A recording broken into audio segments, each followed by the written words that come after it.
Então, o grande problema não é o que as pessoas falam para você, é como você reage a isso. Um grande incentivador meu foi o meu pai, querendo me testar. Na minha cabeça, eu achei que ele pensava que eu não tinha condições ou competência, mas ele já sabia como é que a minha cabeça funcionava e como é que eu iria reagir a isso. Então, uma dica que eu sempre falo para quem trabalha comigo, para quem faz parte do nosso processo de treinamento, não é o que as pessoas falam. Se a pessoa tenta te usar, servir de âncora para ti, né, te deixar parado, usa isso como mola, cara, e vai para cima.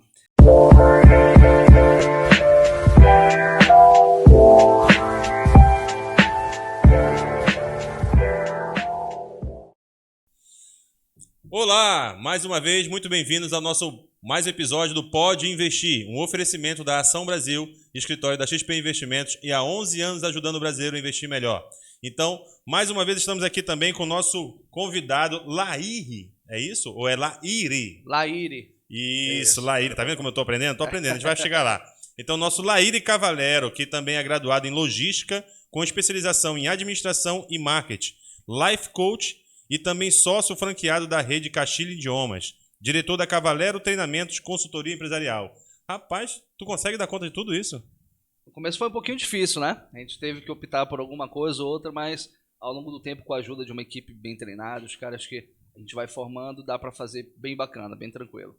Poxa, legal, Laíri. Mais uma vez, pessoal, a gente está aqui com o nosso episódio do Pode Investir, um oferecimento da Ação Brasil, porque a gente tem um objetivo de trazer para as pessoas, sempre empreendedores, pessoas que fazem realmente a diferença na sua vida, ou na sua cidade, ou até no seu país, mas que realmente tragam benefícios, né, para a sociedade, que elas realmente entendam que não é só os grandes podcasts, né, os grandes personalidades do Brasil, ou as grandes pessoas digitais influencers que fazem a diferença. Sim. Então, eu acho que é esse o nosso objetivo aqui, é mostrar que a gente empreende tanto, né, desde pequeno, no Brasil principalmente. Então, a gente quer mostrar boas histórias, pessoas que fazem a diferença, como eu disse, seja no seu país, na sua cidade, na sua família ou na sua própria vida, pessoal. Você começa lá embaixo e de repente consegue atingir patamares mais altos exatamente por conta disso, né? Sim. E mais uma vez aqui também com a participação do nosso amigo e consultor financeiro Paulo Carneiro. Muito bem, Paulo? Tudo bem? Alô. Boa tarde, boa noite, bom dia para quem está assistindo, dependendo do horário.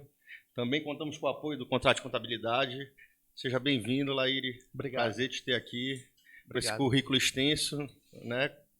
Multiplicador de horas, né? Isso, exatamente. Multiplicador de horas. Não esquecendo nossos patrocinadores também, como o Paulo bem lembrou, né? Do Contrate, a nossa também contabilidade master aqui do nosso podcast, e também da Saturno Market, que apesar do nosso André Filho ter faltado hoje no nosso episódio, mas com certeza por uma grande, né? Uma outra ocasião muito importante também, porque eu acredito que ele agora que virou um digital influencer, né? Ele deve ter outros compromissos mais importantes, acredito eu. Mas a gente vai puxar a orelha dele e vai trazer ele de novo aqui para o nosso podcast, tá bom? Sim. Então, Laíri, mais uma vez, muito obrigado pela sua presença, obrigado por você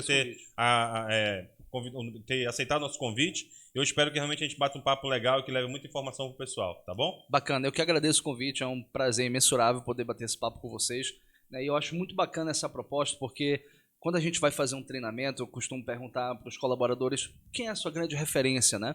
E aí o cara me fala, é o Silvio Santos, é o Flávio Augusto, e às vezes a nossa maior referência está do nosso lado, é o nosso gerente, é o cara que trabalha com a gente, é o cara que é muito bom em vendas, é o cara que é muito bom em gestão. Então acredito que não exista ninguém que não saiba nada que não possa ensinar e também ninguém que saiba tudo que também não possa aprender, né? Meu objetivo aqui hoje também é poder contribuir de alguma forma com vocês e também aprender, né? Porque serve como aprendizado pra gente. Mas o cara dificultou no serviço, porque parece o filósofo de antigamente, né? Que nada, cara, que eu tô bêbado já. O currículo do cara é tão extenso que a gente não sabe por Lembrando onde começa. também que o nosso patrocinador master, né, do nosso podcast ainda não chegou, tá? Ou seja, a gente está esperando que você da Verdinha ou da Azulzinha ou até mesmo da nossa querida Serpa, né? Que é aqui da nossa terra. Se você quiser patrocinar nosso podcast, a gente ainda tá tomando a Verdinha, viu? Então, se alguém quiser, estamos por aqui. Tijuquinha é bom também. Olha aí. Só? Então já tem outro aí para poder patrocinar. Verdade. Então facilita o nosso serviço um pouco, Laíri. Conta de onde tu vem, conta a tua origem, de onde veio a tua família. E depois a gente começa a te perguntar também um pouco da tua vida profissional. Beleza. Vamos lá. Eu sou nascido, né, criado aqui em Belém. O meu pai ele era executivo da área de transporte, de logística, né? Ele abriu grandes empresas de transporte aqui no Pará, no Costeira Transporte, Expresso Araçatuba, e eu sempre vivia ali no meio dos caminhões, com carreteiro, com motorista, né? Meu pai sempre me deu um exemplo muito grande de força de trabalho, mas sem ser ausente da família, né? Como ele trabalhava de domingo a domingo, a empresa ficava ali no terminal de cargas, ele se associava a um clube que ficava próximo, e aí eu, minha mãe e meu irmão ficava no clube brincando, ele ia trabalhar, saía do trabalho, ficava uns 30 minutinhos com a gente, voltava para trabalhar e era assim que a gente se virava. Então, desde cedo eu aprendi que trabalho é importante, mas que família também é fundamental, é muito mais importante. E dá para você conciliar, você não precisa abdicar de uma coisa em prol da outra. Eu fui crescendo e, graças a Deus, a gente tinha uma condição financeira muito bacana. Tinham 2 carros na garagem, né, estudava em boas escolas, frequentava bons lugares. Mas quando eu fiz 17 anos, meu pai perdeu tudo, né? Tudo mesmo. Não tinha dinheiro nem para pagar a escola, os carros tinham vendido. E aí ele falou, vamos para Manaus, tem uma oportunidade lá de recomeçar e vamos fazer acontecer. Foi quando a gente foi. Né? Foi a primeira vez que eu estudei escola pública na minha vida, cara. Eu não tive 6 meses, foram os últimos 6 meses. Só né? um parêntese, teu pai fazia o quê? Ele era da área de transporte, ele era executivo de logística. Tá, mas no caso ele era o executivo da empresa, né? Ele era funcionário. Ele era funcionário, ele era Tem o gerente, prazer de ter diretor. pela primeira vez uma pessoa que não é o primeiro do nome, né? Ele é da segunda geração. Isso, exatamente. Ele Que é o da primeiro do segunda nome geração. dele. Não é o primeiro do nome dele. Meu nome é o nome do meu avô, foi uma homenagem ao meu avô também, né? Da etimologia lá. E aí a gente foi para Manaus, né? Cara, eu fiquei 6 meses sem ter uma aula de português, uma aula de matemática, e foi um choque muito grande para mim. E na época o meu sonho era ser advogado, né? Eu queria fazer faculdade de Direito, mas para mim só servia se fosse federal. Particular não prestava, né, na minha cabeça. E não passei, né? Fiquei ali umas 5 vagas, né? E ninguém desiste de Direito na federal, muito difícil. Naquela época era um processo diferente, não tinha Enem nem nada, e eu falei, cara, eu preciso trabalhar agora para pagar uma faculdade. Meu plano B, e aí vai ter que ser faculdade particular. E, cara, eu falei pro meu pai, imprime ali uns currículos para mim que eu vou começar a distribuir. Eu tinha prometido que eu não ficaria nem um mês desempregado. Eu tinha acabado de fazer 18 anos. Meu pai imprimiu 50 currículos para mim. Você já foi em Manaus? Sim, eu morei lá. Morou em Manaus? Cara, eu fui andando. A gente morava ali na Compensa, na época. Rapaz, eu acho que a gente tem algumas coisas. A gente é capaz de ser algum parente junto aí, viu? Na Morava verdade, ali meu na pai tinha um supermercado na Compensa. A gente era da Cidade Nova. Da Cidade Nova. Isso, lá perto da. Não sei o que, Teixeira. Pedro Teixeira. É, Avenida Pedro Teixeira, isso, né? exatamente. Trabalhei muito lá, fiz muita venda por lá. E, cara, eu fui andando da Compensa, passei ali pelo centro, fui até o Vieira Alves entregando currículo. Para quem não conhece, é como se estivesse andando, sei, daqui, de lá do viaduto de Ananindeua até mais ou menos São Brás, andando. E Belém é quente, mas Manaus é antessala do inferno, bicho. Isso andando de manhã cedo. E o último currículo que eu tinha em mãos, eu fui entregar numa escola de idiomas, né? Era uma escola nova e o que me chamou a atenção foi que eles diziam que proporcionava um plano de carreira, um crescimento e que eu podia chegar ao cargo de gerente, né? Eu falei, 18 anos, meu pai foi gerente a vida toda. Na minha cabeça, para ser gerente, ou tenho que esperar o cara se aposentar ou morrer, né? Já sou gerente com 18 anos, foi o que me chamou a atenção. E aí eu entrei numa sala, tinham 30 pessoas lá. Primeiro processo seletivo que eu fui fazer. E aí o cara falava, te fazia uma pergunta, tinha 30 segundos para responder se era o processo seletivo. Né? Das 30 ficou eu e mais um. Eu falei, eu tô garantido agora, né? Já cheguei em casa e falei, pai, eu tô sendo treinado para ser gerente. Não tinha sido nem contratado ainda, né? Tava participando do processo seletivo. E aí no dia seguinte tinha tanta gente, cara, que esse processo seletivo era num hotel. Tinham 100 pessoas, né? Mais de 100 pessoas.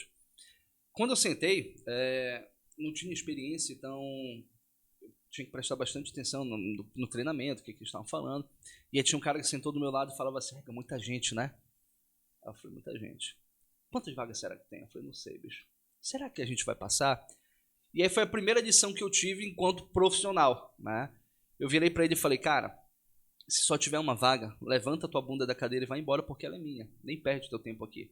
Foi quando eu aprendi que eu não queria ter ao meu lado pessoas medíocres. E foi certo, cara. O cara foi embora e não voltou. E aí as pessoas iam desistindo, iam saindo, e eu não conseguia entender o que fazia uma pessoa acordar cedo, 6 horas da manhã, para ir para um processo seletivo. O cara não mandou ela embora, ela foi porque realmente quis.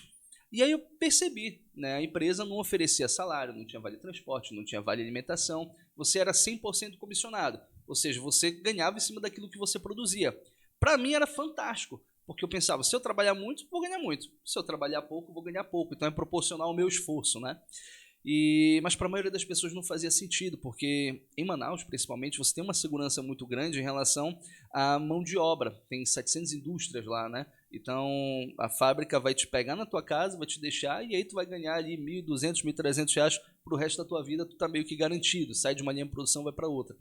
Mas não era o que eu queria, né? E com uma semana de empresa, eu já tive minha primeira promoção. Era 100% baseado em metas, em vendas. Se você tem um plano e você sabia exatamente o que precisava para chegar ao cargo de gerente. Tinha que fazer número X de vendas em determinado tempo. Mas eu tinha muita dificuldade, cara, em vender, porque eu era muito ruim mesmo de vendas. Eu tinha vergonha, eu não gostava de... Eu achava que eu estava incomodando, enfim. E era literalmente uma guerra no departamento comercial, porque tu tinha 10 consultores para um telefone celular. Né? A ligação era muito cara, então saía porrada, literalmente porrada mesmo, né? Porque só tinha um telefone celular. Eu falei, bicho, eu não vou ficar batendo cabeça. De 8 da manhã até 6 da tarde eu só ficava observando, basicamente. Eu via o que os gerentes faziam de bacana. Pô, isso aqui é legal, vou colocar isso aqui no meu roteiro de venda. Não, isso aí tá falando merda, isso aqui eu não vou usar. E eu ficava treinando, estudando, conversando com o gerente, pedindo informação. Quando dava 6 horas, todo mundo ia embora. E eu ficava sozinho com o celular. E eu ficava ligando de 6 às 10 da noite. Então conseguia ter um rendimento maior justamente pelo fato de eu não ficar concorrendo com os outros vendedores. Até então tu não conhecia Flávio Augusto, não, né? Nem conhecia Flávio Augusto, cara. Mas tu sabe que esse é roteiro da vida dele. Eu jurava... Rapaz, a gente tá procurando os próximos Flávio Augusto. Eu jurava que ele ia dizer, enquanto eles estavam lá, eu ia por orelhão. Não, na minha época não era orelhão, tinha um celular ainda. Né? Não, porque o Flávio ia por orelhão. Né? É parecido, porque o Flávio Augusto ele veio de um processo de treinamento comercial que é parecido com o meu. Também dentro de escola de idiomas, e era Minimal System, antiga Minimal System, que depois o Flávio Augusto comprou. Uhum. Então, as pessoas que eram diretoras da Minimal System, quando saíram, foram abrindo, né, suas escolas e trazendo essa metodologia. Então, o treinamento que se tem no WhatsApp é hoje o mesmo treinamento, hoje não, mesmo não, mas bem parecido, com a mesma estrutura, com treinamento que a gente trabalha no Castilha, porque eu também fui formado com essa metodologia. E era uma dificuldade da maioria das pessoas, porque realmente você não precisava muito de técnica, você precisava de resiliência. E até hoje, o vendedor ele é um cara que ele tem que ter uma resiliência acima da média, porque você trabalha, o teu combustível é pegar não na cara, é pegar o telefone. A primeira ligação que eu fiz, né, eu liguei, a pessoa falou alô, desliguei na cara dela, não sabia o que falar. Né? E perguntei quanto tempo levaria para chegar a um cargo de gerência. Né? O meu gerente falou, olha, quem bateu o recorde fui eu, né? E eu bati em 6 meses. Eu falei, perfeito, vou trabalhar 6 meses para chegar ao cargo de gerente. E era esse o meu plano. Eu não acredito muito em motivação. Eu acho que motivação é um processo interno. Né? Eu não acredito que o meu gerente possa me motivar a fazer alguma coisa. Eu tenho 4 filhos em casa. Se isso não me motivar, ninguém vai me motivar. Mas eu acredito muito em inspiração. E eu fui inspirado por histórias dos meus gerentes, as pessoas que vieram antes de mim, que são as grandes referências para mim. E eu costumava entender o que eles faziam para chegar lá, né? Que hoje é o que a gente vê como sistema de modelagem. Eu nem sabia o que era isso. Dentro da programação neurolinguística você tem a modelagem. Se você quer chegar a algum lugar, você copia o que as outras pessoas fizeram, se torna mais fácil para você. Era o que eu fazia intencionalmente, né? E quando eu chegava em casa, eu era o primeiro a chegar na empresa e o último a sair, porque eu realmente tinha dificuldade técnica, então eu tinha que compensar no esforço. Eu chegava em casa, era uma briga com meu pai. Meu pai falava, pô, tu é um cara tão inteligente, tu tá te matando, levando não na cara dos outros, pegando sol, pegando chuva, sendo humilhado, se não fizer nada também não ganha porra nenhuma. E não é que eu ficasse desmotivado, mas eu ficava triste, eu ficava chateado. Então eu chegava cansado, saía de casa às 6 da manhã, chegava às 11 horas, meia-noite às vezes, para brigar com meu pai ainda, para ter que acordar cedo no outro dia. Mas eu tinha um objetivo muito forte. Eu falei, cara, eu vou fazer o seguinte, pai, eu vou sair de casa, quando eu alcançar meu objetivo eu volto. E aí eu aluguei um apartamento com um colega de trabalho meu. A gente tinha que ficar próximo da empresa, mas a empresa ficava no metro quadrado mais caro de Manaus. E aí a gente conseguiu numa invasãozinha lá, mas toda a comissão que a gente ganhava era para pagar aluguel. Como é que a gente vai sobreviver? Cara, a gente tem que vender. Porque a partir do momento que tu vendia, além da comissão, se tu fizesse no cartão de crédito, tu recebia com 30 dias. Se fosse no cheque, era 60. O dinheiro tu recebia dentro do mês. Mas quando tu fazia a matrícula, de imediato, tu ganhava R$10. Era um bônus. Então, todo dia a gente tinha que vender para poder comer. Se tu não vendesse, tu não comia. Ou seja, não tinha para onde correr. Então, no começo, o meu almoço era um prato feito. Eu estava fazendo muita venda, muita matrícula. Então, era um prato feito que era exatamente R$10. Mas ele falou, cara, a gente vai ter que dar uma segurada, vamos administrar melhor isso aqui. E aí do prato feito eu passei a comer um completo, né? Era coxinha e um salgado. Perdão, coxinha e um suco. Dava R$2,50, né? Que já sobrava um pouquinho mais de dinheiro. Aí tomando suco eu parei e pensei, essa porra aqui não é de fruta, porra, não é nem polpa. Isso aqui é kisuke. Aí eu fui lá no mercadinho, comprei o kisuke, né? Deixei, fiz ali 1 litro que dava pra semana inteira. Aí eu passei a comprar só o salgado, então fui pra R$2, economizei. Mas chegou um tempo que o salgado começou a ficar pesado. Aí eu ia na taberna, comprava aqueles biscoitinhos, que eram 4 unidades, foi para 50 centavos no meu almoço. E quando eu falo isso, as pessoas falam, pô, será que eu tenho que me matar? Não, cara, é porque naquela época era a única opção que eu via.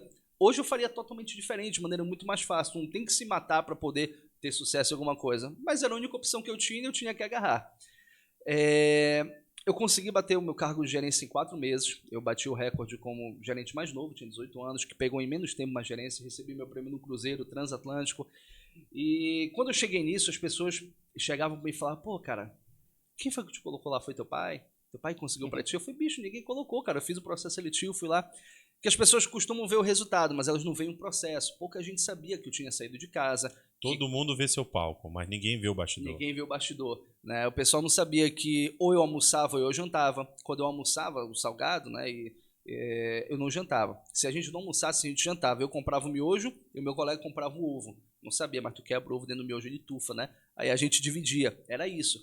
Mas é o que eu costumava dizer, cara, eu prefiro... Eu posso chamar palavrão? Pode? Pode, tá. fica à vontade. Eu prefiro me fuder 6 meses da minha vida e depois ficar tranquilo do que ficar o resto da vida fudido, né, chorando. Então, se eu tenho que me dedicar durante esse tempo, eu vou fazer isso. Mas se passar de 6 meses, eu também não aguento mais.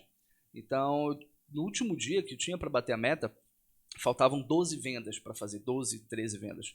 E isso é o que geralmente um vendedor faz em um mês. Eu tinha sábado para fazer, sábado e domingo.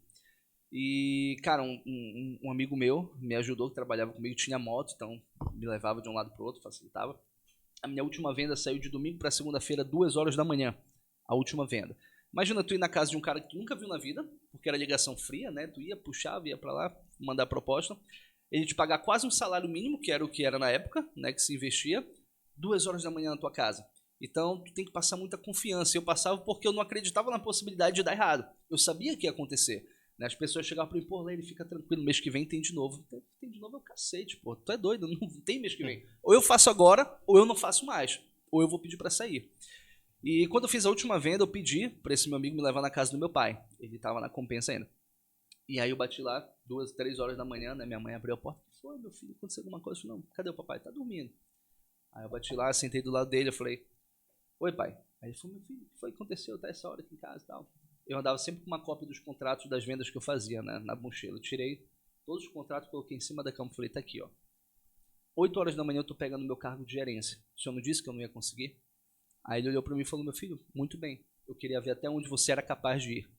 Então, o grande problema não é o que as pessoas falam para você, é como você reage a isso. Um grande incentivador meu foi o meu pai, querendo me testar. Na minha cabeça eu achei que ele pensava que eu não tinha condições ou competência, mas ele já sabia como é que a minha cabeça funcionava e como é que eu iria reagir a isso.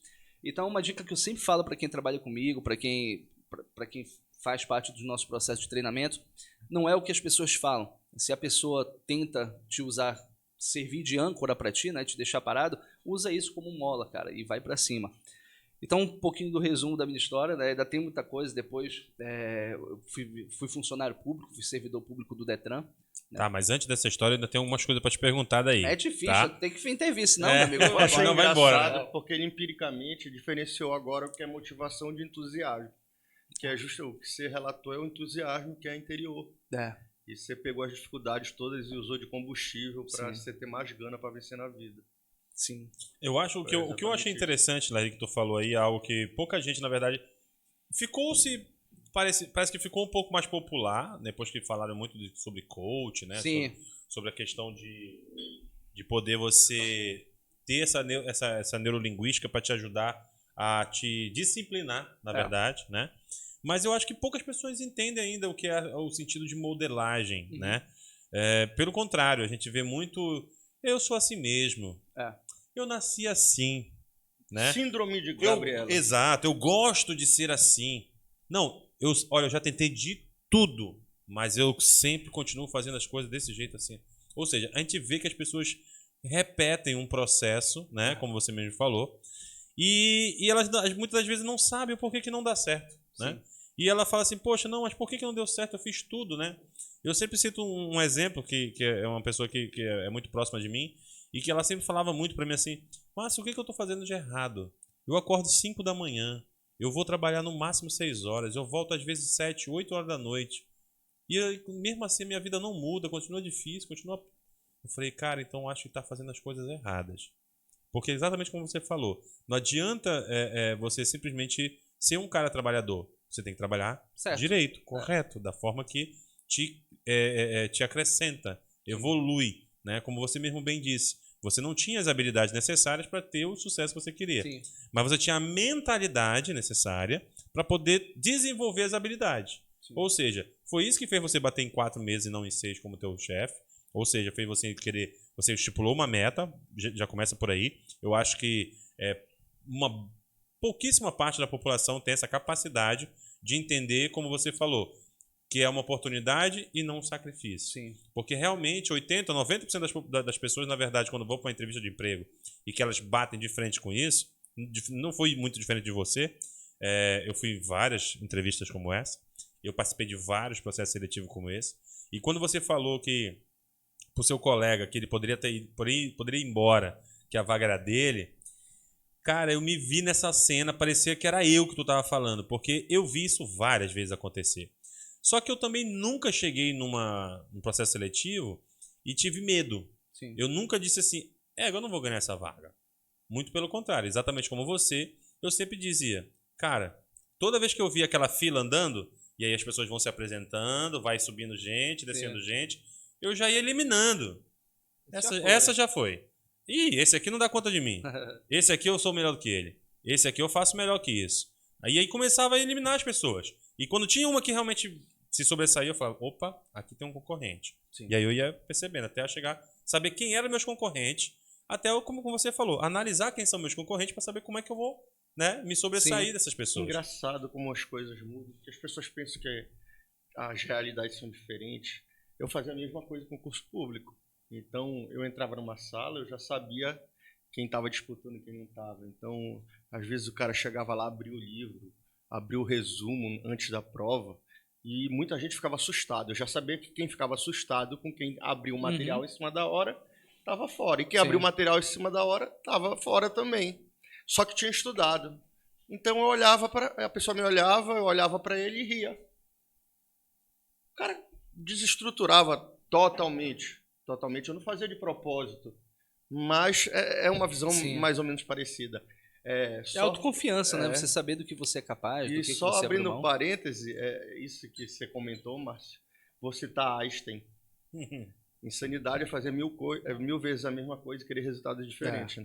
Né? Exatamente. Agora, a tua capacidade de adaptação foi muito rápida, né? Por isso que eu acho interessante falar dessa parte, agora que, né, a gente sabe que você, além de também ser um treinador, né, de vendedores e tudo mais, a gente sabe que você é coach.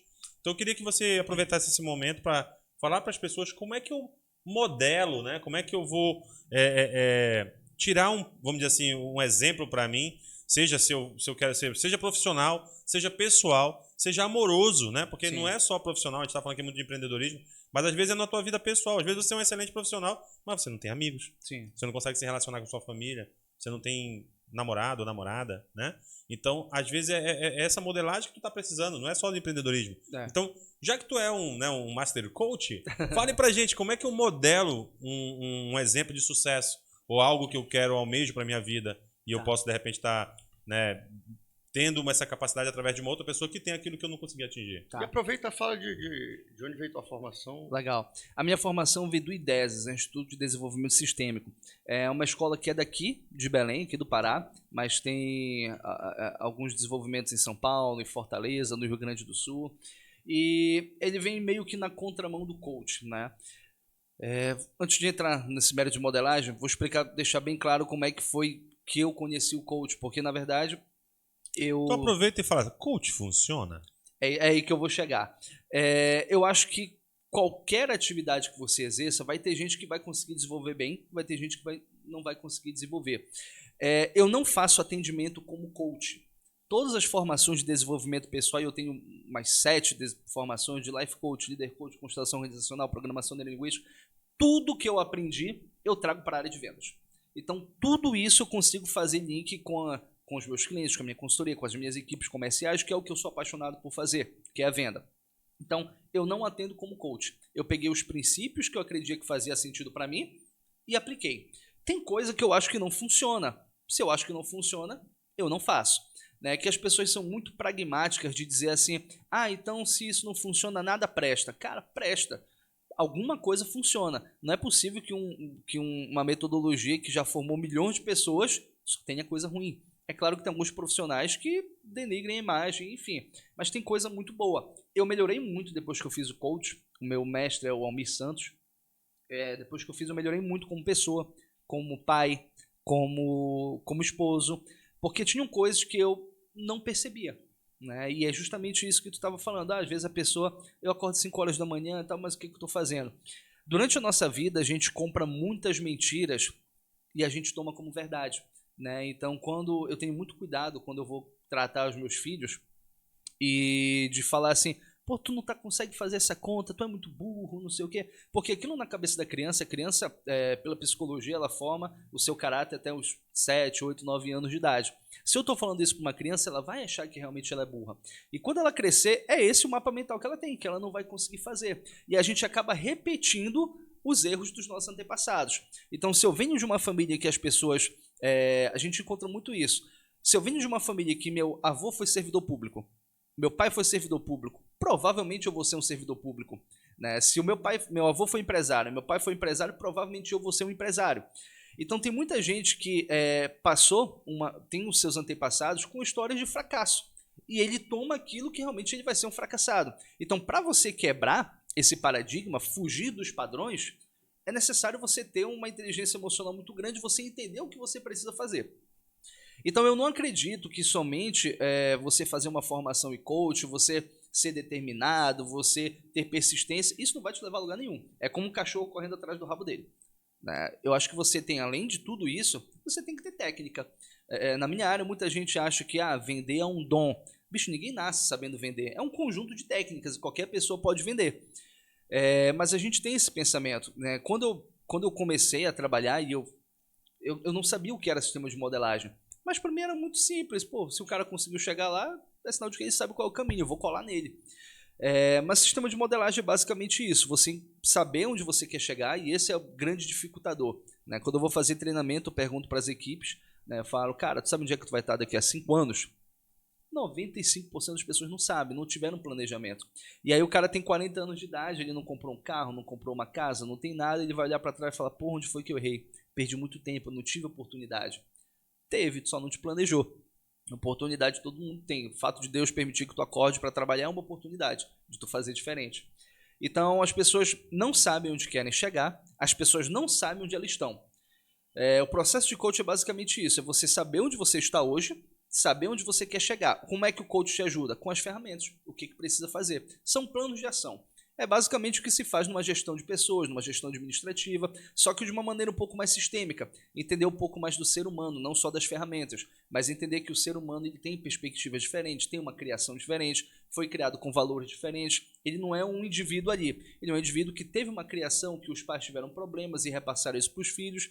Enfim, para mim funcionou muito. E quem quiser fazer, eu sempre indico que faça. Mas quando eu disse que a escola de coach que eu fiz foi na contramão, porque hoje o coach é meio que um glamour.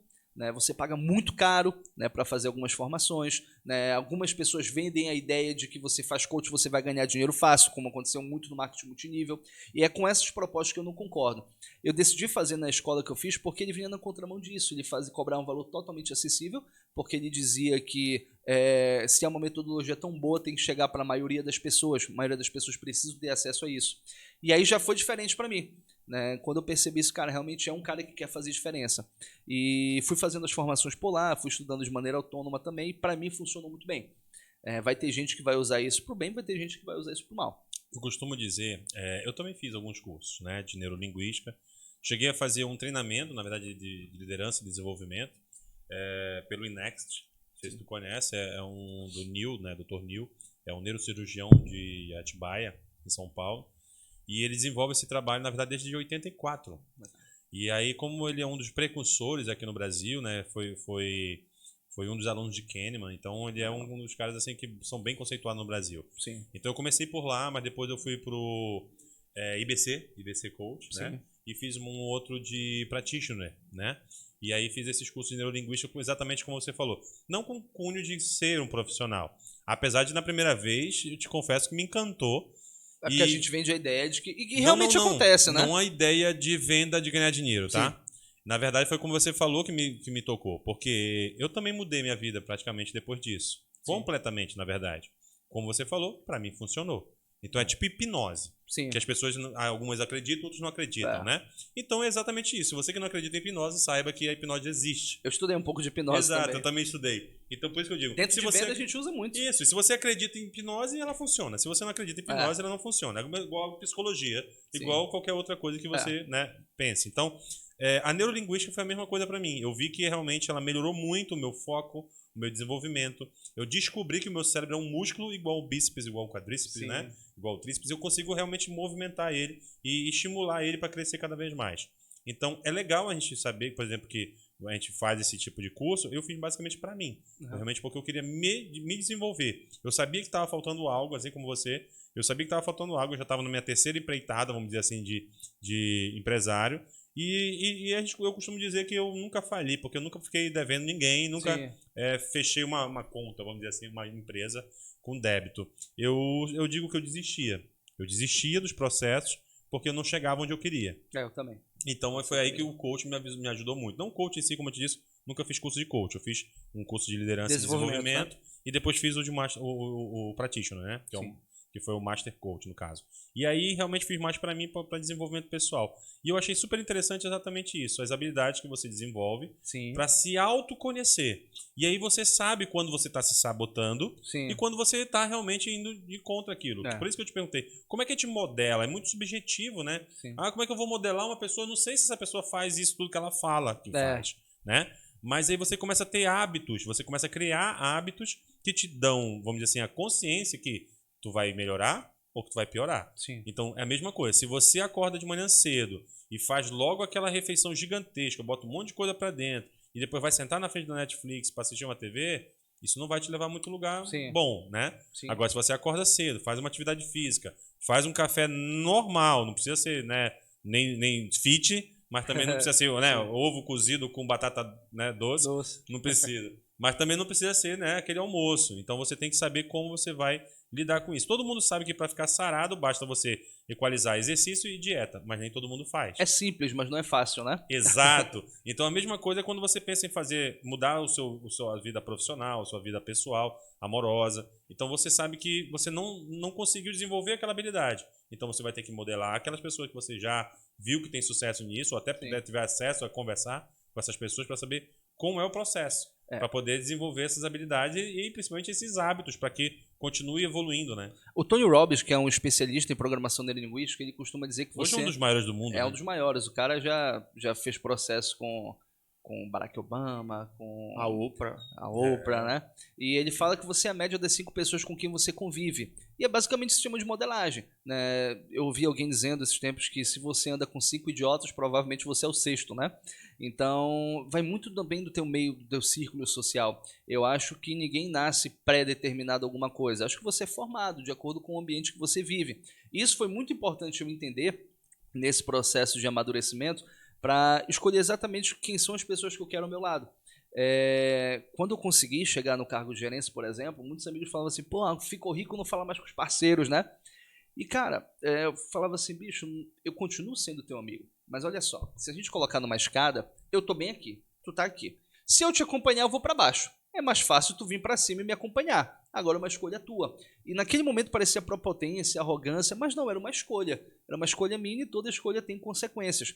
Mas o coach me ajudou muito a entender a cabeça dos outros. Porque eu era muito assim, cara, foda-se o que o outro pensa. Né? E na verdade não é muito assim. Você tem que se preocupar com o que o outro pensa também, porque é referência, né? E alguns conceitos que fizeram com que eu melhorasse, como disse, como profissional, como pai, como esposo, enfim, me ajudou bastante. Foi um processo muito bacana. Mas você tem que colocar em prática, porque conhecimento engavetado não serve para porra nenhuma. Não adianta tu passar uma imersão, fazer 3 dias com um cara, com Paulo Vieira, com Sullivan França, com João Marco, quem for, se você não colocar em prática. Porque na teoria, na prática, a teoria é diferente, né? E às vezes pode servir para você ou não. O que for leve para você, você toma para si e mete para cima. O que for pesado, meu irmão, descarta e joga fora. Quando eu vou fazer palestra, como assim, gente, eu gostaria muito que vocês fizessem um filtro. Eu vou falar por 1 hora, 2 horas aqui, e não quer dizer que tudo que eu fale, vocês vão concordar. O que for merda, vocês descartem, mas eu tenho certeza que nessas 2 horas alguma coisa que eu vou falar vai servir para vocês. E se servir, usa, vai para a prática. Eu acho que todo mundo que busca algum tipo de conhecimento tem que pensar desse jeito. Queria apontar algumas coisas. Essa semana eu li um meme na internet dizendo: eu não esqueci de onde eu vim, eu simplesmente não quero voltar para lá. E é mais ou menos isso que você está falando, né?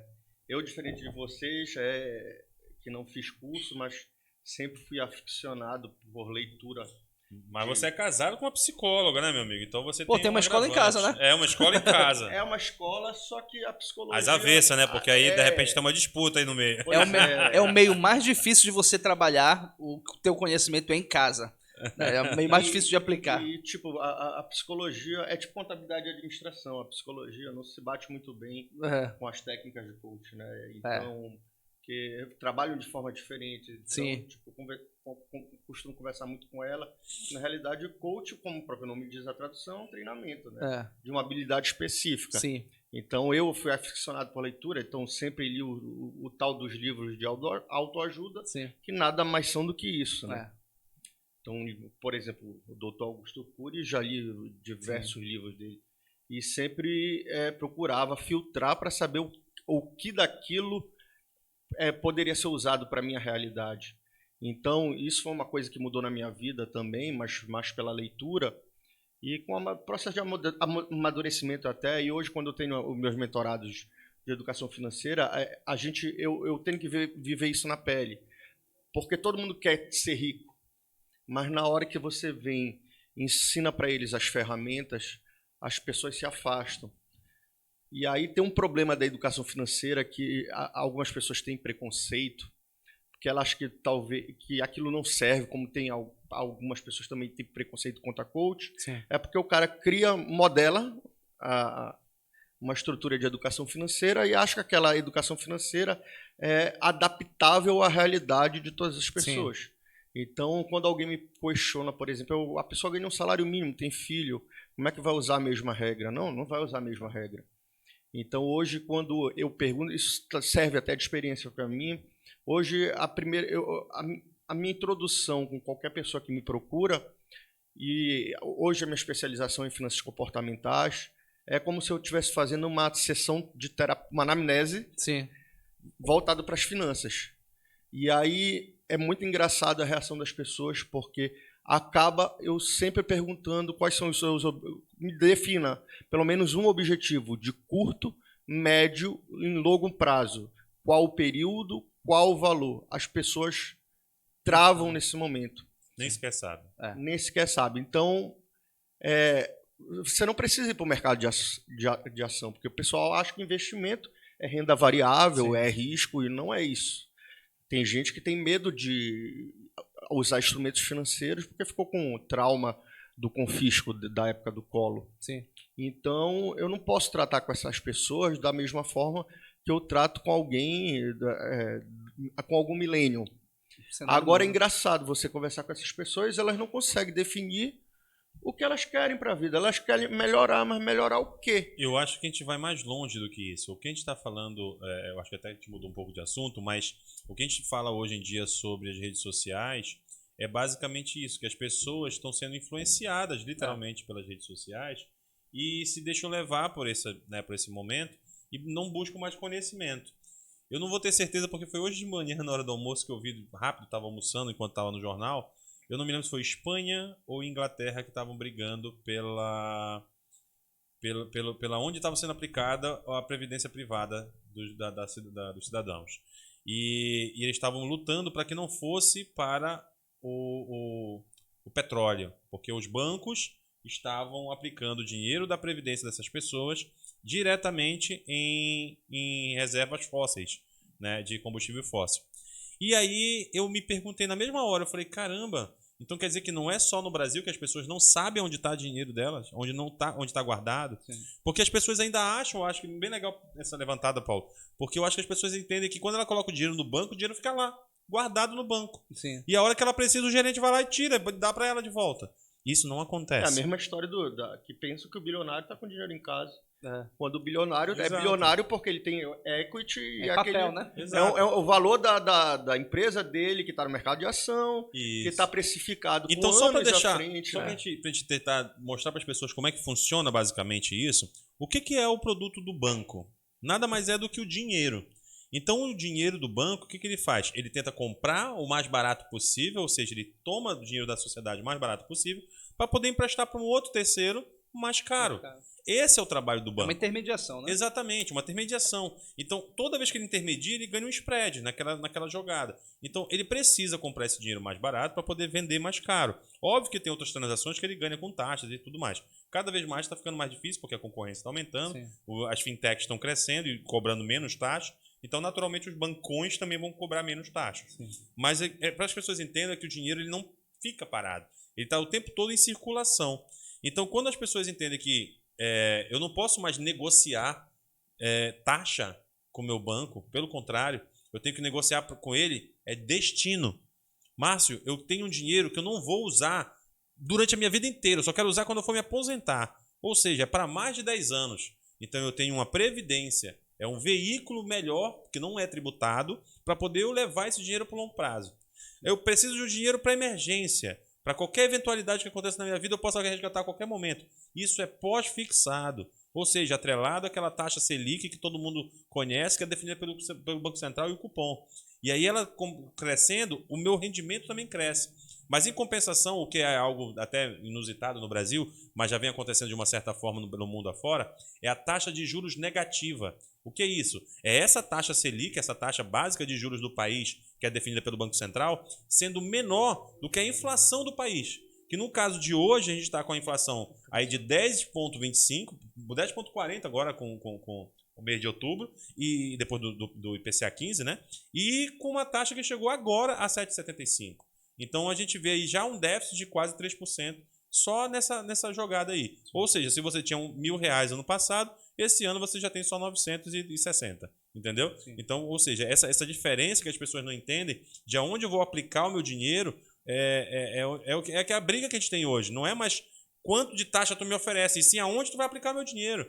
Então, se eu não quero que o meu dinheiro vá para o petróleo, no caso que a gente estava falando desse povo que estava brigando da previdência deles, é simplesmente eu não levar meu dinheiro para um fundo que investe em petróleo. Sim. Eu vou levar para um fundo que investe em equity, em ESG, porque eu não sei se as pessoas entendem também, o ESG é uma sigla voltada para o social, ambiental e corporativo. Ou seja, a empresa, para ser ESG, isso é uma sigla internacional, a empresa tem que ser realmente preocupada, não só com a parte de administração da empresa, que é a parte sustentável, né? Na parte sustentável ambiental, na verdade. A sustentabilidade vem da ambiental. E o social é que ela não vai só simplesmente ganhar dinheiro, mas vai também trazer valores para a sociedade. Então ela tem que ter a parte de valores, a parte de sustentabilidade e a parte de governança. Por quê? Porque essa parte de governança quer dizer o quê? Eu vou abrir o capital da minha empresa na bolsa de valores, seja em qual for, e eu vou ter um mínimo de governança diretiva com a minha administração para poder eu não dar prejuízo para os meus acionistas. Então, é isso que eu busco quando eu quero uma empresa ESG. Uma empresa que melhora o meio ambiente, ou melhor, que se preocupa com o meio ambiente, melhora a sociedade e ainda além de ter lucro, ela consegue ter responsabilidade com os acionistas. Então, é isso que a gente quer pregar, né? Não só no meu caso como assessor de investimentos, mas também o Paulo como consultor. E eu acho que até você como consultor financeiro, até como treinador, você entende que as pessoas precisam ter discernimento na hora de negociar alguma coisa. Sim. Então, ela tem que ter informação. Eu acho que as pessoas... Não é tanto o sentido de ignorância, também é ignorância de não saber. Eu chamo de preguiça mental. Mas é também do senso comum, né? Porque nós somos criados para isso, para que a gente possa terminar o nosso ensino médio, entrar numa faculdade, né? Fazer a faculdade, ser empregado, ou então ser funcionário público, e aí você, depois de 65 anos de idade, 70 anos de idade, se aposenta e vive da Previdência. O meu pai era economista, e apesar de ser economista, ele trabalhou a vida toda com transporte, com logística, e como eu falei para vocês, trabalhava de domingo a domingo, então ele trabalhou muito. E ele passou, acho que os últimos 5 anos da vida dele esperando o momento em que ele fosse se aposentar, porque ele também não acumulou dinheiro. Ele tinha a mentalidade seguinte: dinheiro é feito para gastar. E apesar de ser economista, né? Foi um dos primeiros economistas que teve aqui no Pará na época. Que não economizava. Que não economizava. Minha mãe falava: Jorge, tu é um economista de merda, porque tu não economiza nada. E ele tinha um pensamento de realmente, tipo, um bom Mais uma coisa rapidinho do mindset, né? Ou seja, mais uma coisa que tem a ver com a mentalidade, não com o conhecimento. Ele pensava assim: cara, eu não vou ficar com o dinheiro guardado, eu vou gastar, eu vou criar experiência para minha família, eu vou viajar, eu vou comprar carro, enfim. Durante muito tempo funcionou, né? A gente tinha boas coisas, mas no primeiro momento em que... No primeiro não, mas no momento mais difícil ele não conseguiu se recuperar, né? E ele, nos últimos 5 anos, o sonho dele era um momento que ele fosse se aposentar, para que ele pudesse ganhar ali aquele dinheiro e poder fazer as coisas com mais tranquilidade, ter mais tempo e tal. Trabalhou a vida toda, vou descansar agora recebendo dinheiro. 2 semanas antes dele se aposentar, ele morreu. Faleceu de Covid. Ou seja, ele viveu os últimos 5 anos dele com o pensamento de, pô, daqui a 5 anos eu me aposento, aí eu vou aproveitar de verdade o que eu tenho para aproveitar. Porque já era cansativo para ele ir trabalhar. Ele já não queria ir trabalhar, mas ele precisava. E 2 semanas antes dele poder se aposentar, ele faleceu. Isso serviu, o meu pai me ensinou muitas lições em vida e em morte. Né, e já há algum tempo, mas principalmente agora, é uma coisa que eu não quero depender do Estado, não quero depender de ninguém para poder fazer as coisas que eu quero. Eu quero ter a minha liberdade e poder executar as coisas no tempo que eu tenho energia, que eu tenha como viver essas experiências. Mas é uma coisa que eu preciso melhorar muito, porque a minha cabeça é de vendedor. Então, vendedor é um cara que ele é muito prático, ele não guarda muito dinheiro também. E aquilo que eu falei, a gente pega hábitos dos nossos pais. Eu também sou muito ruim em guardar dinheiro. Porque na minha cabeça, assim, cara, mês que vem eu vendo mais e eu ganho de novo. Né? Eu preciso muito melhorar isso. A minha esposa já me ajudou muito, né, para que a gente possa ter as crianças. São 3 crianças em casa, mais uma em Manaus. Enfim, eu já venho melhorando isso. Mas a minha mentalidade, da forma como eu fui criado, era meu pai dizendo para mim: dinheiro é feito para gastar. E eu cresci achando que era isso mesmo. Né? Então hoje eu já estou tentando, né, melhorar isso, estudar, mas que fique como lição. Né? Não espere a sua aposentadoria, faça o que você tem que fazer enquanto tem que fazer agora. Né? E invista coisas que você possa ter um retorno a curto, médio, longo prazo. É importante pensar no futuro? Mas não depende do governo, do INSS, porque nem garantia a gente tem disso, né? Ele pode quebrar a qualquer momento do jeito que está. Exatamente, é uma pirâmide invertida, né? É. Eu costumo dizer, Lahiri, que o destino é importante, mas o caminho é mais. Ou seja, eu, ao contrário de você, né, para te ver que a gente combina algumas coisas e distorce em outra, né? Ao contrário de você, eu fui um cara que sempre economizou muito, muito. Diferente dos meus amigos, o primeiro dinheirinho que eu ganhava, porque era um trabalho familiar, numa empresa familiar, obviamente. Mas tu continua torrando dinheiro para ir assistir jogo do Remo. Mas duvido, não perco meu dinheiro com essas coisas. Mas de qualquer forma, o que eu fazia? Eu ganhava, por exemplo, eu me lembro até hoje, tá? Quando tu falou aí em dinheiro, que era muito mais do que eu imaginava que eu ganhava, quando eu comecei a ganhar meus primeiros, vamos dizer assim, honorários, eu ganhava R$ 2,50 por semana. Entendeu? Eu tinha 12 anos de idade também, então é óbvio que meus pais não podiam me pagar muito, mas eu era como se fosse um garçom numa lanchonete, sorveteria e etc. que tinha, né, da minha família. Eu tive uma sorveteria também, eu fali em 6 meses. Não, a nossa tá 50 anos no mercado, então já tá melhor aí. Porra, um pouquinho. nem se compara. Então, o que acontece? Aí eu entendi que guardar dinheiro era muito bom. Não porque eu entendi, na verdade. Como você falou, a gente é feito de hábitos geralmente dos nossos pais. Minha mãe é assim. Minha mãe é altamente conservadora e é uma pessoa que, se for para guardar dinheiro, ali é o lugar. Então, eu aprendi com ela que a gente sempre tem necessidade depois. Então, até o chocolate, quando ela comprava, era aquele quadradinho depois do almoço e depois da janta. Se tu for comer mais 2 quadradinhos, tu já sabe que tu tá perdendo um dia a menos de chocolate na tua vida. Então, era mais ou menos assim que eu vivia, né? Hoje eu acho que, como o Paulo falou, já me dou o prazer de poder gastar um pouco mais. Mas eu até então, antes, eu era bem conservador e juntava muito dinheiro. E quando eu entrei no mercado financeiro, na verdade, como você, foi uma busca de conhecimento.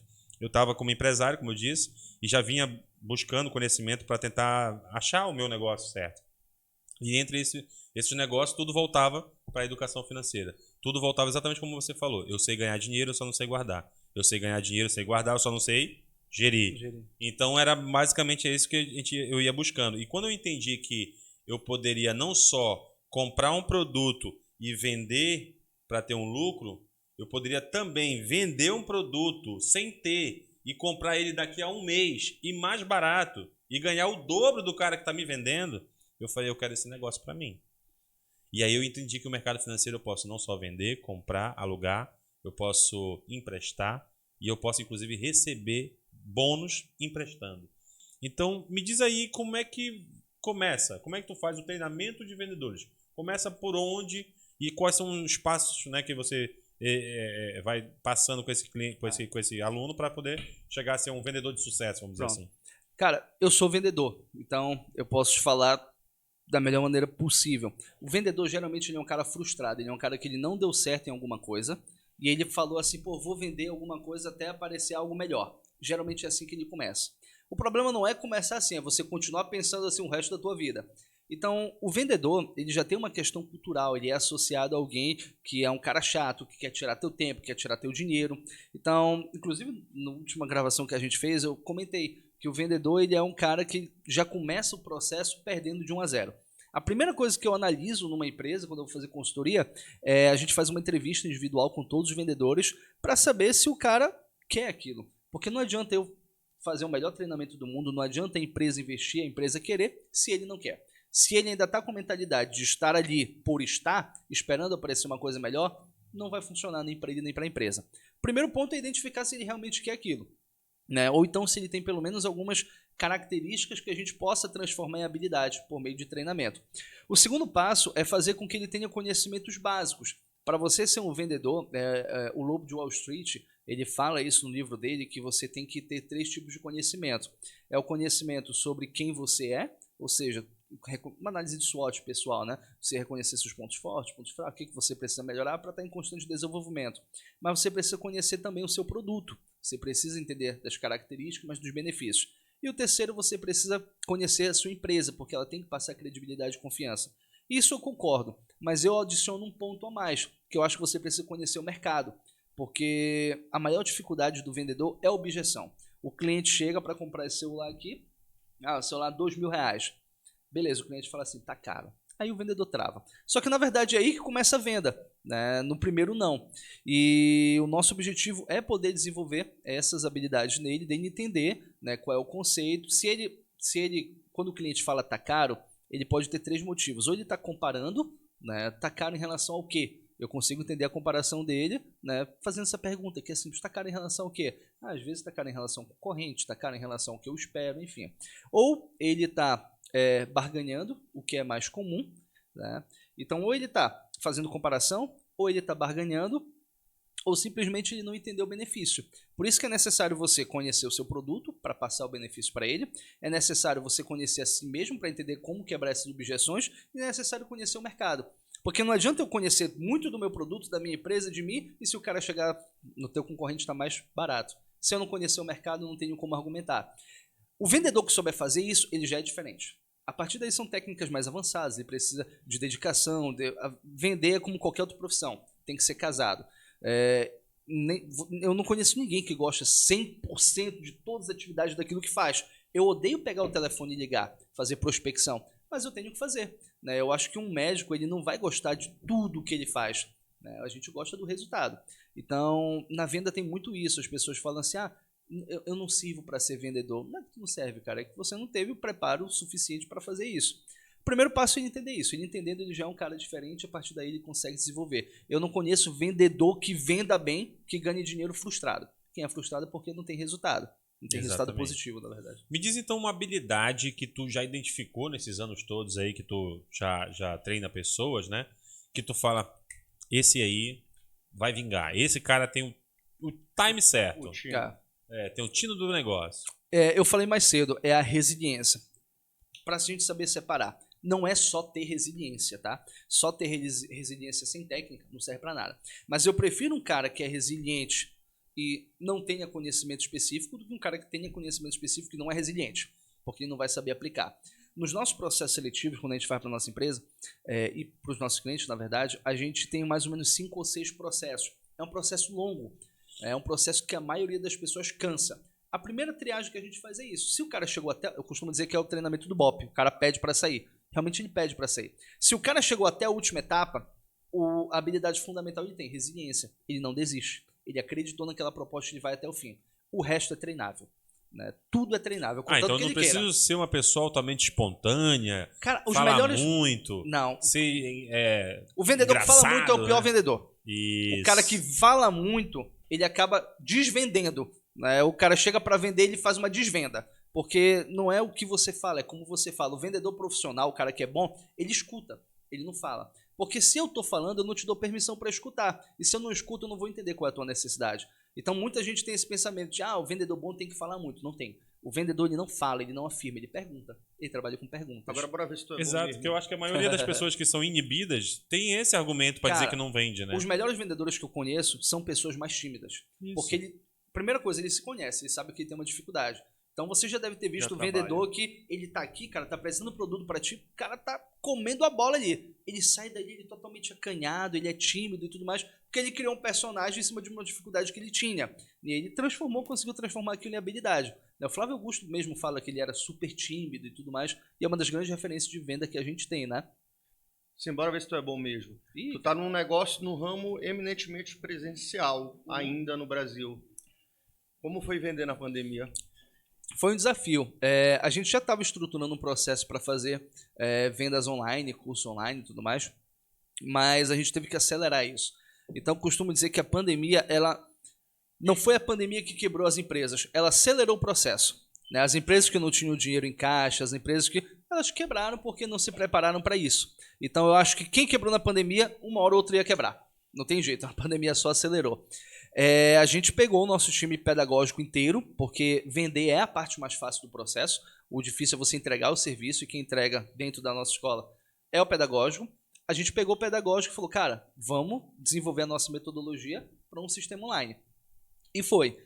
A nossa maior preocupação naquele momento, na verdade, não foi tanto vender, porque a gente já tinha um número da escola que a gente não conseguia, de forma física, mais crescer. A gente só tinha que manter. A minha preocupação foi manter quem já estava.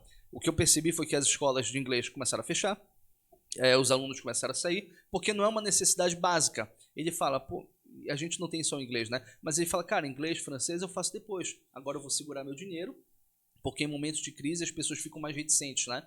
E eu tinha que passar essa segurança para o meu cliente interno. Então, na verdade, eu tinha que vender de novo para quem eu já tinha vendido antes. Era uma venda para o meu cliente, não uma venda para um cliente fora.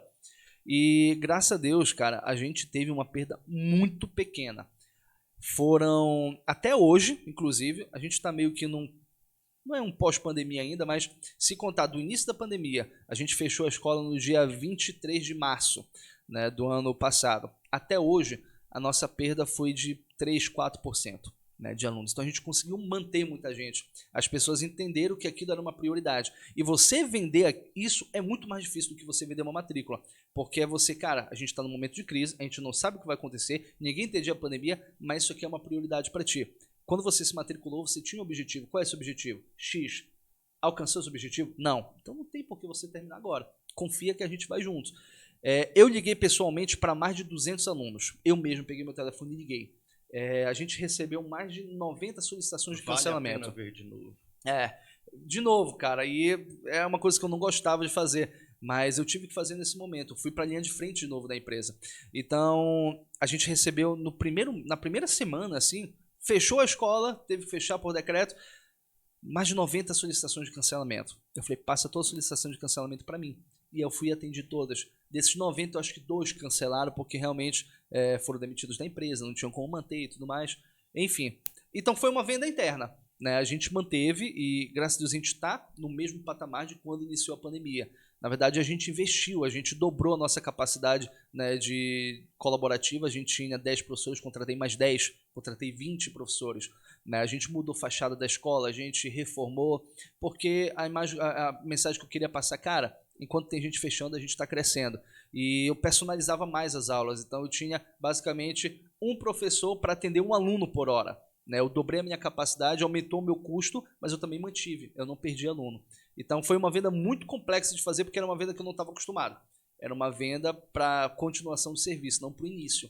Né? Vender é fácil, difícil é manter. Foi nisso que a gente focou. Você vende de eu encontro, né, a nossa ideia do programa que nesse momento tão difícil, né, você pega um cara da terra e aí na hora que tá todo mundo fazendo dificuldade, ele tá gerando emprego. É o contrário. Tá gerando emprego e tá fazendo diferença na sociedade. Exato, eu acho que é exatamente o tipo de pessoa que a gente chama para vir para cá por causa disso, são pessoas que fazem diferente. Ou seja, enquanto, como você mesmo falou, muita gente estava chorando, você estava vendendo lenço. Então, eu acho que é basicamente esse o nosso espírito também. É por isso que a gente chama pessoas como você no nosso podcast, para trazer esse tipo de incentivo. Como você falou, eu acho que a motivação é interna. Ela é por isso que é motivo para ação. Né? Então, por isso que é motivação. Porque é você que tem que ter esse motivo. Ninguém vai te dar esse motivo. Sim. Mas, como você falou, inspiração a gente precisa ter das pessoas que têm sucesso. Sim. E eu acho que você, mais do que nunca, veio aqui para inspirar a gente. Eu acho que, com certeza, muita gente que ouviu tua história hoje, viu o quanto você é resiliente. Eu acho que essa foi a palavra que ficou mais forte da sua profissão hoje. Então, eu acho que as pessoas vão entender que a resiliência é algo que vai trazer muitos benefícios para ela. Como você mesmo disse, é legal você falar isso, porque eu também vejo isso na minha área, eu acho que o Paulo vê na dele também, que realmente as pessoas que têm mais resultados não necessariamente são as pessoas que têm até mais aptidão para aquele processo, mas às vezes é a pessoa que realmente mais persiste. Sim. É a pessoa que realmente sabe da sua dificuldade e enfrenta essa dificuldade até poder atingir esse objetivo. Eu acho que a gente tem muitas pessoas na sociedade que é exatamente dessa forma e que desistem no meio do caminho, assim como eu falei que eu também desistia dos meus negócios, até eu entender que só dependia de mim mudar essa realidade. Então, eu acho que as pessoas estão vendo isso através de você. Então, te agradeço, Laí, mais uma vez, por ter compartilhado a tua história aqui com a gente e mostrar para as pessoas que essa mentalidade, essa disciplina é que vai fazer realmente a gente chegar no sucesso que a gente quer. Então, para a gente tentar finalizar... Até porque a Mary Jane está chamando a atenção da gente. Isso, a Mary Jane já começou a olhar ali pra gente, já botou ali no quadro umas 3 vezes o horário que a gente está passando do horário já. Vai ter trabalho para fazer corte depois, hein? Então, a gente tem que realmente tentar finalizar, mas antes de finalizar... Tem o nosso momento. Tem alguns momentos que a gente faz aqui que Marília, Carneiros, Gabriela. Isso, mas só que... Bate-bola, jogo rápido. É, quase isso. É quase o momento da Maria Gabriela. Mas eu queria falar de ti também o seguinte... Eu queria fazer 2 perguntas, na verdade, para tentar fechar a nossa entrevista. A primeira eu acho que a gente vai completar as 2. A primeira já chegou onde tu queria? E a segunda, que vai completar o nosso bloco final, e quando chegar, o que vai fazer? Eu acho que eu nunca vou chegar. Eu acho que quando a gente chega no resultado final, é melhor Deus levar a gente embora. Porque eu acredito que a vida é uma constante melhoria. Então, eu posso ter um planejamento e alcançar aquele objetivo, mas quando eu chegar lá, já não vai ser mais aquilo, eu vou querer outra coisa. E eu não estou falando só de dinheiro ou de sucesso, estou falando de outras coisas que pode ser no meio familiar, mas eu acho que quando você chega à conclusão, você pode estar preparado para morrer. Eu nunca quero chegar na conclusão, eu sempre quero ficar na pergunta, como é que eu posso melhorar isso? Então, eu acho que eu nunca vou chegar onde eu quero. Hoje, principalmente, não. Eu quero sempre poder pensar como é que eu posso melhorar isso. Acho que é isso. Legal. Eu quero agradecer o convite também, foi muito bacana. Né? Se tiver cerveja ainda, depois a gente continua batendo papo aqui, não tem problema. Mas muito obrigado pelo convite, eu desejo sucesso, parabéns pelo trabalho. Né? São poucas pessoas que conseguem desenvolver de maneira tão profissional como vocês fazem isso. E fico muito feliz por poder fazer parte dessa história também. Podem contar sempre comigo. A gente agradece. Tá sincronizado, Agora hein? vamos lá para as perguntas. Eu começo. Isso. Eu vou começar. Pode começar isso, pode começar. Vamos fazer. Quando a gente faz, como eu falei, um momento Gabriela no final, é exatamente para entender realmente que as pessoas estão olhando a gente, estão dizendo assim, isso é tudo combinado, eles já são amigos, já combinaram antes. E não, na verdade não é isso. A gente chegou aqui exatamente para bater um papo. A gente já te conhece, obviamente, de outros carnavais, né? Mas a gente entende que a tua história realmente ia inspirar as pessoas e é por isso que a gente te convidou, na verdade. Beleza. Então, realmente é um bate-papo aqui. E aí, no final, a gente quer fazer esse bate-bola até para tentar te pegar de surpresa. Pronto. E que tu dê realmente uma resposta espontânea, né? E que não venha de nada que seja elaborado, né? Vamos dizer assim. Então, a gente vai falar uma palavra, uma frase, algo que te instigue. E aí tu solta aquilo que a primeira coisa que vier na tua cabeça, tá legal? Beleza. Já que você começou, eu fui criado no estádio, né? Então, puta que pariu, deu cagada, perdi todo o meu dinheiro. O que você faria? Venderia. Ia vender. Nem que eu tivesse que comprar abacaxi para vender na rua, ia começar vendendo. Boa. Uma vez, Márcio. Eu sou mais profundo. Eu quero te perguntar qual é a tua motivação diária? Meus filhos. Quantos são? 4. Quais são as idades deles? Eu tenho uma lá em Manaus, que mora em Manaus, 10 anos de idade. Tenho o Laíri aqui, que tem 7, vai fazer 8. A Lara, que tem 6, e a Lívia, que tem 4. 4 jovens, joias raras. Então vamos fazer o bate-bola rápido agora. Amor. Minha esposa. Carreira. Deus também. Carreira. Vendedor. Ambição.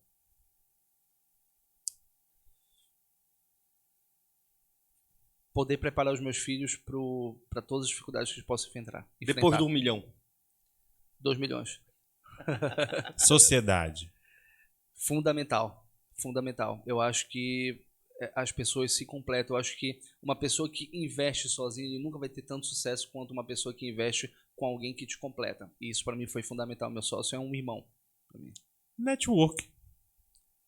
Essencial. Você precisa conhecer as pessoas que vão poder te proporcionar, né, ter mais negócios, gerar. Eu não acho que é a única via, mas eu acho que é muito importante. Eu acho que você gera network com resultado.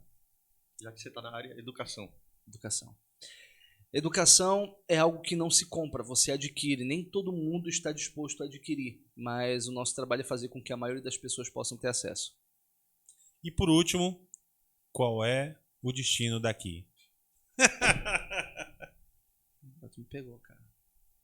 Daqui do podcast? Isso! Tu tá pensando daqui... que eu tô... Não, é sexta-feira, meu amigo. Hoje é sextou. Eu quero saber onde é o sextou. Bicho, eu vou pra academia, que eu tô num outro momento agora. Olha, de ter que legal, emagrecer rapaz. e tudo mais. Eu tô pensando que tu ia dizer, não, vamos Mas olha como completar essa grade. Academia, né? Olha como eu vou chegar. Vamos completar essa grade em algum lugar, rapaz. Cara, eu tenho que ir pra academia.